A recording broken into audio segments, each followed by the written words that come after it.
What new policy you have introduced in the department? Why you have not reviewed it when you were the minister? Who was stopping you to do that? Rahul Gandhi Ambani और अडानी को target करते हैं और ये लोग भी अपने भाषण में बात को यूज़ करते हैं। तो कथनी और करनी में फ़र्क है। अच्छी बात है, बेटी की शादी है, सब लोगों को आमंत्रित किया जाता है और वो लंबे समय तक बिहार के मुख्यमंत्री रहे तो उनसे भी संबंध होगा, उनको बुलाया गया, कौन सी बड़ी बात। अच्छा, तेजस्वी यादव अपने फेसबुक पर लिखते हैं, लेकिन ये है कि राहुल गांधी अंबानी और अडानी को टारगेट करते हैं और ये लोग भी अपने भाषण में बात को यूज़ करते हैं। तो कथनी और करनी में फ़र्क है ना। सर, तेजस्वी यादव अपने फेसबुक पर लिख रहे हैं, सोशल मीडिया पर लिख रहे हैं कि नीतीश कुमार जिस तरह से अधिकारियों के पैर छू रहे हैं, जब हाथ पैर जोड़ देते हैं अधिकारियों के आगे, तो ये क्या दिखाता है? सबसे बेबस मुख्यमंत्री हैं बिहार के। देखिए, एक तो है कि पैर छूते नहीं, उन्होंने कहा कि कहिए तो आपका हम पैर पकड़ लें, हाथ जोड़े। किसके लिए? खुद जमीन बनाने के लिए, धन बनाने के लिए, कि प्रदेश के विकास के लिए।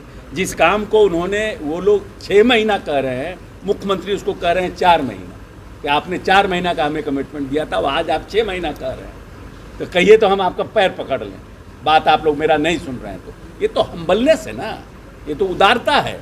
जिस व्यक्ति ने 18 साल तक इस प्रदेश को आगे बढ़ाने का काम किया, वो व्यक्ति आज कह रहा है कि नहीं 6 महीना 4 महीना में करिए, इसमें कौन सी बड़ी बात है। हर चीज़ को देखने का अलग अलग पैमाना होता है। जो गलत ध्येय से देखता है कोई चीज़ों को, उस चीज़ को वो गलत ही दिखता है, और जो अच्छे ध्येय से देखता है उसको चीज़ अच्छा लगता है। कि बिहार के विकास के लिए मुख्यमंत्री इतना हम्बल है कि हाथ भी जोड़ रहे पदाधिकारी को कि जल्दी मेरी बात सुनिए। मुख्यमंत्री के पास क्या अधिकार की कमी हो गई है? आरजेडी वाले बोल रहे हैं बेबस हो गए हैं मुख्यमंत्री। बेबस क्या? किस तरह का बेबस? अगर हम आपसे प्यार से बात करते थे, इसका मतलब हम पत्रकार से बहुत दोस्ती हो गई हमारी आपसे। अरे ये तो आदमी का अपना अपना स्वभाव है कि कैसे वो काम कराना चाहता है। सर, मुजफ्फरपुर कलेक्टर है कि बिहार में अफसरशाही चरम सीमा पर पहुंच गई है, अधिकारी रिश्वत ले रहे पर काम नहीं कर रहे हैं। लेकिन देखिए, एक दो अलग अलग बात है। ये तो विपक्ष का अपना तरीका है बोलने का, बयान देने का। लेकिन अगर कलेक्टर ऑफिस के आगे किसी ने आत्मदाह कर लिया और उसकी मौत हो गई, तो ये बड़ा ही संवेदनशील मामला है और वहाँ पे जो लोग मौजूद थे उनको किसी भी तरह के इस तरह के कार्यों को रोकने का प्रयास करना चाहिए।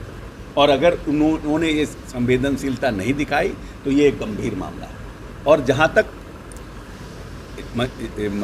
मंसूरी जी का बात है, तो मंसूरी जो अभी तो 1 महीना पहले इसी सरकार में थे, तो कहाँ किसी अफसर के ऊपर कभी उन्होंने टीका टिप्पणी की? 1.5 साल रहे, कभी आपने आरजेडी के किसी मंत्री या विधायक को ये सुना कहते हैं कि प्रदेश में अफसरशाही है?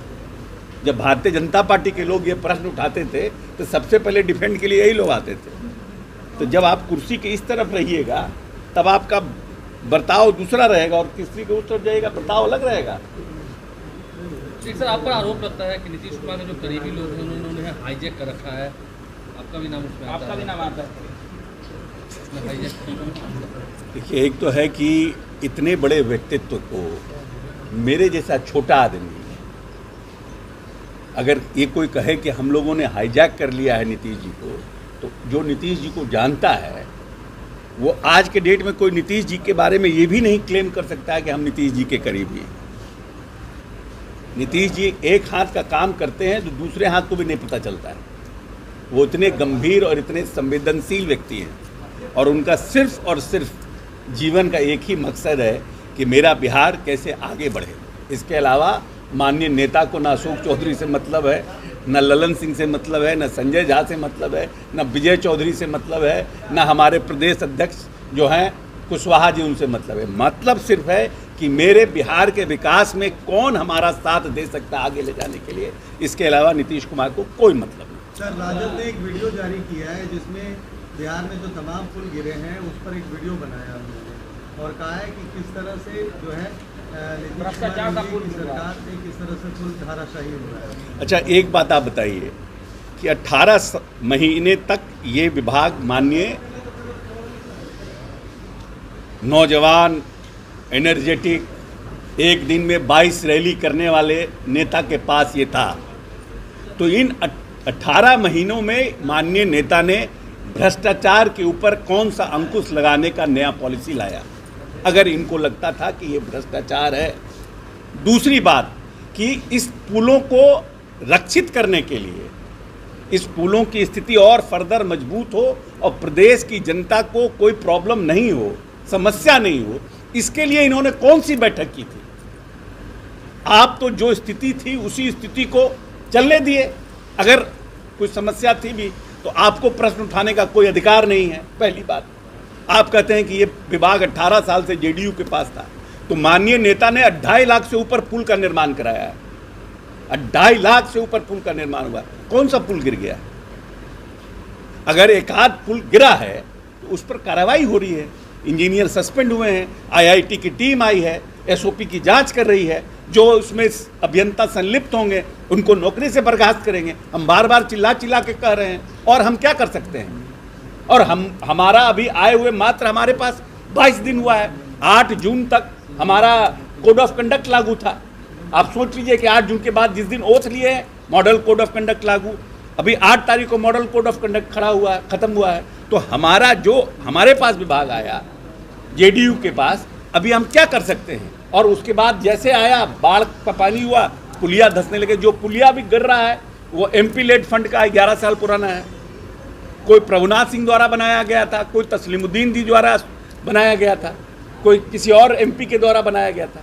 उन सब का आप सबमिशन करके एक परसेप्शन बनाने की कोशिश कर रहे हैं प्रदेश में कि भाई पुल और पुलिया जो है 18 दिन में 18 गिर गए, ये भ्रष्टाचार का भेंट चढ़ गया। आप क्या किए 18 महीने में? What new policy you have introduced in the department? Why you have not reviewed it when you were the minister? Who was stopping you to do that? You were deputy chief minister. You were the partner of this coalition. Why you have not done it?